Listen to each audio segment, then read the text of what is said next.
Series is no longer, and to be honest, I'm not really all that upset about it. The 135i wasn't a very attractive car. The 1M was too exclusive, the price was astronomical, and the front end, well, you either hate it or you love it.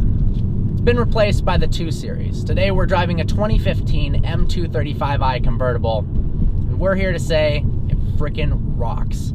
It comes with a 3-liter inline 6 that is turbocharged, so it makes 320 horsepower and 332 pound-feet of torque. It will get a automatic equipped car to 60 in 4.3 seconds and run the quarter in 12.9 seconds. It's got a near perfect 50-50 weight distribution, but the problem with this one we're testing, it's a convertible, it weighs 3,955 pounds, which is almost 500 pounds more than the coupe does. Unfortunately, automakers are having to succumb to the customers' desires to have a larger interior with more luxury. Instead of simply buying a 5 Series instead of a 3 Series, they want the 3 Series to have more legroom. That's causing all of BMW, Mercedes, Audi, everyone basically to make bigger and bigger cars each generation. That means enthusiasts who love cars like the E30 M3, the E46, are a little bit sad. Heavier, bigger cars just don't handle as well. But this M235i, honestly, is as close to a modern-day E46 M3 as BMW has ever made. We're also extremely excited about the newly announced BMW M2, yes, which should be one hell of a car. It was very cool to see the M2 at the Detroit Auto Show, but after driving this car, I am so excited for the M2, even more than I was before. One cool thing about this car is you can actually get it in a 6-speed manual. It is a no-cost option. Thank you, BMW. This car has an 8-speed automatic. One saving grace of it is you get launch control, which you don't get with the manual transmission. This car also has a limited slip differential, which aids in handling. The steering wheel on the M235i is perfect. It's meaty, it feels great in your hands. That was awkward. The steering feel is so precise and just reminds me of an evolution of each generation of BMW. You're instantly familiar. The suspension setup is perfect for a daily driver car, but also something that can exhibit virtually zero body roll when you're in a performance setting.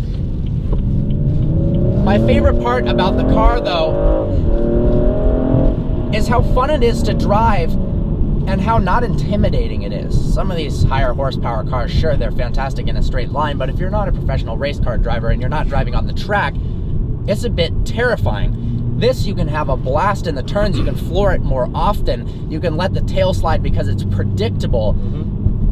It makes the overall experience of the car more fun than it would be if this had 450 horsepower or something like that. It would just be too much. It's the perfect amount of power for this car, and it's so much fun to drive. Absolutely.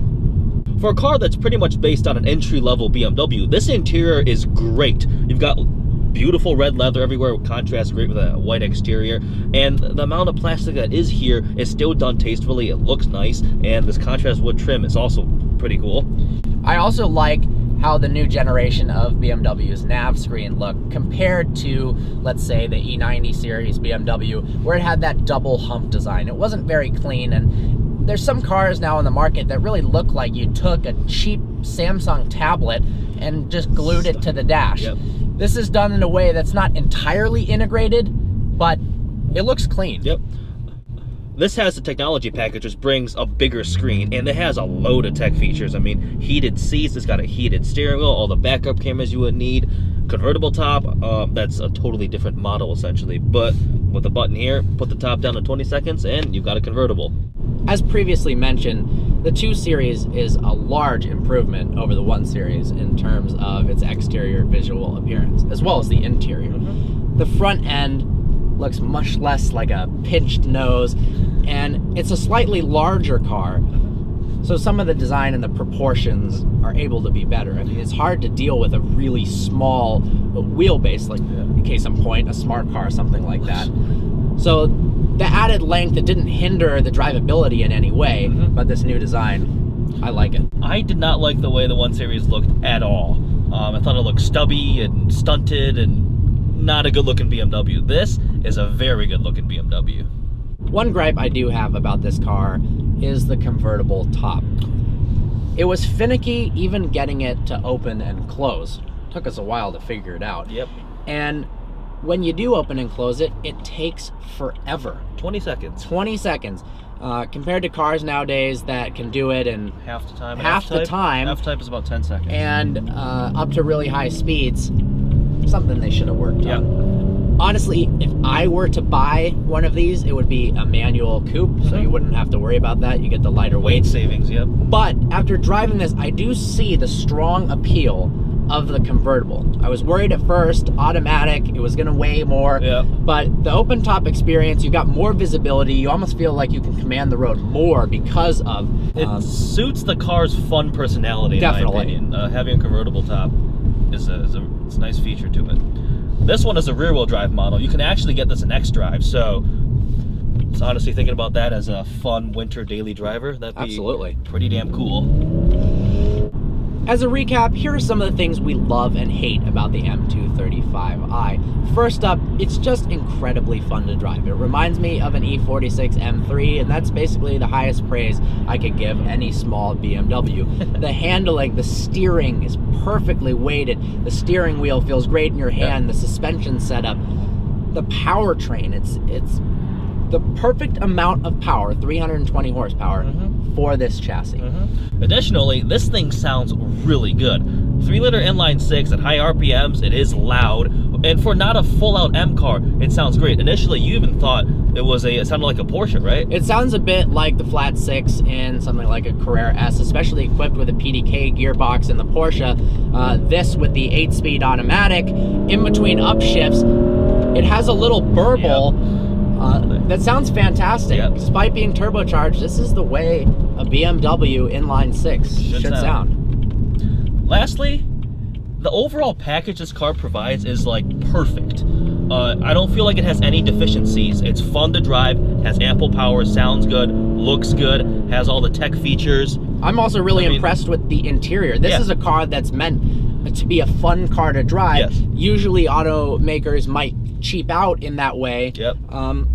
But in the interior, to make sacrifices to have enhancements in other departments, but it's I can't think of anything really that this car is sincerely lacking. There are some things we don't like about the car, mainly revolving around the convertible top. The convertible weighs 500 pounds more than the coupe. That's a lot of weight. In this day and age, when you can often get an open top experience for almost negligible amount of weight addition. I mean, 150 pounds or something, but 500, that's a lot. It's just too much. Now, I will say, the open top experience adds a lot, and if you don't care about that, if you don't plan on tracking this car or anything, it doesn't feel. This to me doesn't feel slow. It doesn't feel hindered, ponderous or heavy or anything. It's an incredibly fun car. I'm sure that the coupe might be a little bit more fun, but that's just the way it is. But 20 seconds to open and close the top. It's slow. Too long. It's pretty frustrating. After driving F-Type convertibles, those go down in 10 seconds-ish, and this takes quite a bit of time, and it's also just a frustrating factor. Overall, we both really loved this car. It kind of restored my faith in BMW. It makes me excited about the M2 coming up. It's so fun to drive. It's bringing BMW back to its roots. Yes, it is. With basically no sacrifices. With that, I hope you enjoyed this review. Thanks so much to Mike Schaefer, the general manager of Grand Blanc Motor Cars in Grand Blanc, Michigan, for making this review possible. Seriously, this car's available there now. He'll hook you up. We had an absolute, check it out. We had an absolute blast. Look forward to seeing you next video.